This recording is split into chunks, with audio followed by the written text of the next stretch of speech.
Hi guys, నేనే మిసూరి guys. మన కోయంబత్తూరులోని, తమిళనాడులోని కోయంబత్తూరులో ఈషా యోగిని ఒక స్టాచ్యూ కట్టారు. అది మీరు యూట్యూబ్ షార్ట్స్లో చూసుంటారు. మీరు ఇప్పుడు మనం దాని దగ్గరికి వచ్చాము. ఎలా ఉంటుంది షార్ట్స్లో చూస్తారు కదా, అదే ఇది కోయంబత్తూరులో ఉంది. కోయంబత్తూరు నుంచి ఒక 37 కిలోమీటర్స్. ఒక గ్యాస్ చూస్తున్నారు కదా, ఇది ఫ్రంట్ సైడ్. ఇది ఒక యోగి, ఈషా యోగి అని ఒక స్టాచ్యూ. ఇది చూడండి, ఇక్కడికి ఇది ఒక టూరిస్ట్ ప్లేస్ లాగా తయారైంది. చుట్టూరు కొండలు మధ్యలో ఇది కట్టారు. చాలామంది టూరిస్టులు వస్తున్నారు ఇక్కడికి చూడడానికి. మీరు షార్ట్స్లో చూసే ఉంటారు. చూడండి,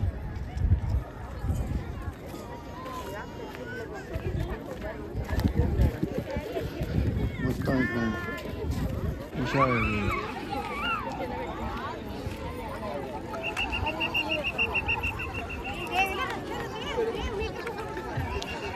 అక్కడ లోపల ఏదో పూజలు ఏదో చేస్తున్నట్టున్నారు. చూడండి ఎంతమంది ఉన్నారు ఇక్కడ. మీరు ఎప్పుడైనా కోయంబత్తూరుకి వస్తే కోయంబత్తూరు నుంచి ఒక 35-37 కానీ ఉంటుంది ఈషా యోగి అని. ఈషా యోగి పేరు, స్టాచ్యూ పేరు.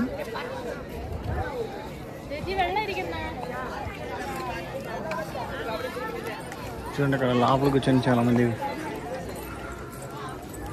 ప్రార్థిస్తున్నట్టున్నారు.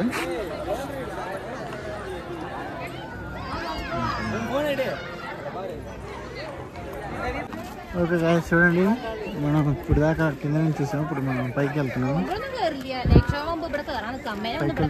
ఇక్కడ దాకా వచ్చి ఫొటోస్ తీసుకోవచ్చు. చాలామంది ఇక్కడ నుంచి ఫొటోస్ తీసుకుంటున్నారు. చుట్టూ మీకు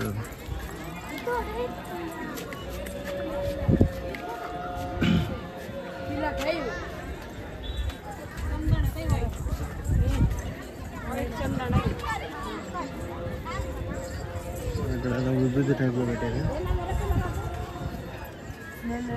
నెత్తికి పూసుకుంటున్నారు తలకి చాలామంది.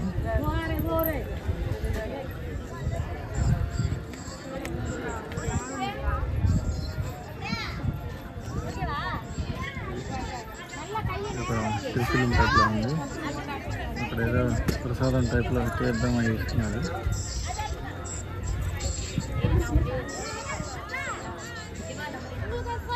ఇది మనం ఇప్పుడు కరెక్ట్గా స్టాచ్యూ కింద ఉన్నాం. చాలా పెద్దది. ఇది ఎలా ఉందంటే తయారు చేసి ఇక్కడ పెట్టినట్టు ఉంది, కానీ అతికించినట్టు ఉంది. తయారు చేసి ఇక్కడ పెట్టినట్టు ఉంది. ఐరన్ రాగుంది.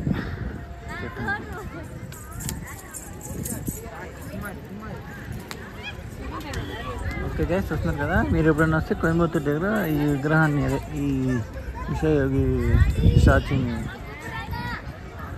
చూసి వెళ్ళండి. చూడండి గైస్, ఇది సైడ్ వ్యూ. చూడండి, సైడ్ నుంచి ఎలా ఉంటుంది. మనం బ్యాక్ సైడ్కి వెళ్ళబోతున్నాం.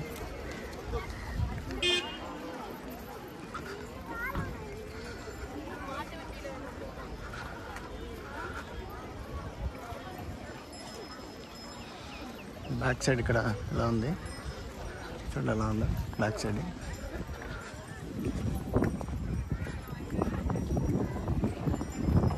ఇవన్నీ అక్కడ దూరంగా దిగిన వాళ్ళని ఇక్కడికి తీసుకొస్తాయి. ఎద్దులు, గుర్రాలు కాదు, ఎద్దులు కట్టి బండ్లు లాగుతున్నారు. అక్కడ వస్తుంది కదా అలాగా. చూడండి, అలాగే ఎద్దులే లాక్కొని వస్తున్నాయి. ఈ బ్యాక్ సైడ్ ఎలా ఉంది. మనం పూర్తిగా బ్యాక్ సైడ్కి వచ్చాం.